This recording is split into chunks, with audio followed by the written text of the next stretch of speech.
If a foreign country were to take weapons of war, sell them to dangerous individuals, and these individuals go out and commit mass murders, and they did this routinely, do you know what the United States would do? We would label that country a state sponsor of terrorism. We know this because it actually happens all the time. But with the NRA organization itself, not the individual members out there, let's make that distinction clear.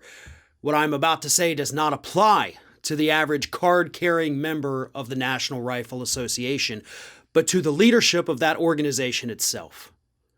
The NRA, for all practical purposes, has become a terrorist organization here in the United States.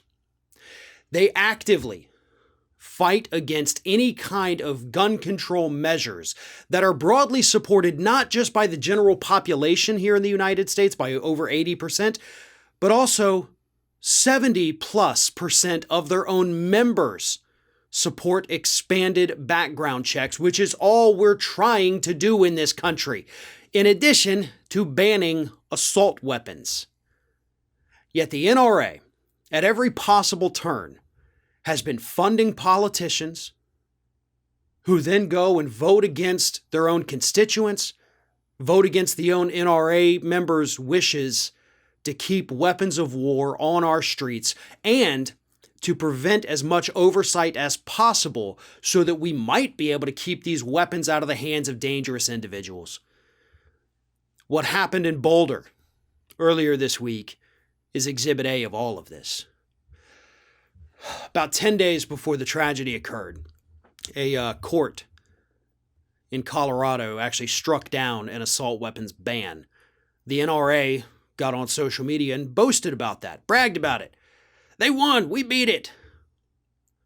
And then a deranged individual went and purchased an AR-15 and murdered people in a grocery store. Last week it was Atlanta. People getting murdered in salons and spas.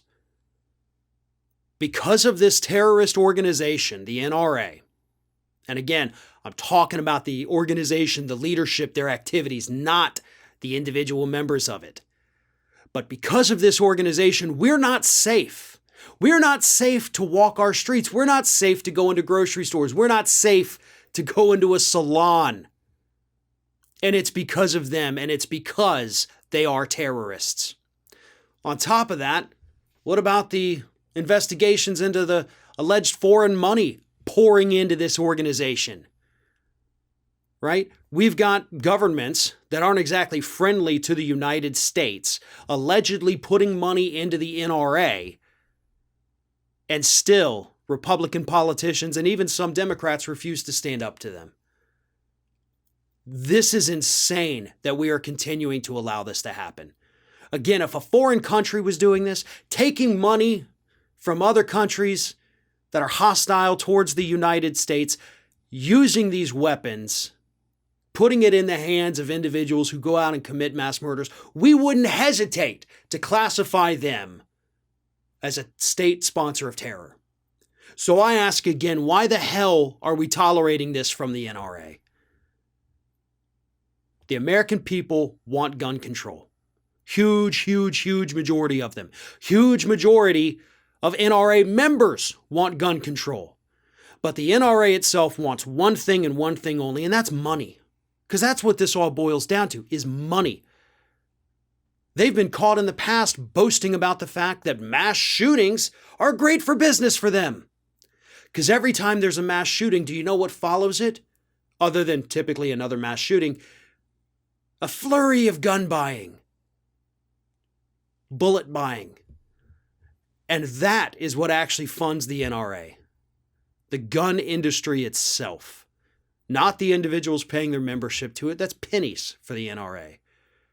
The real money comes from the people who profit off of death, not unlike a terrorist.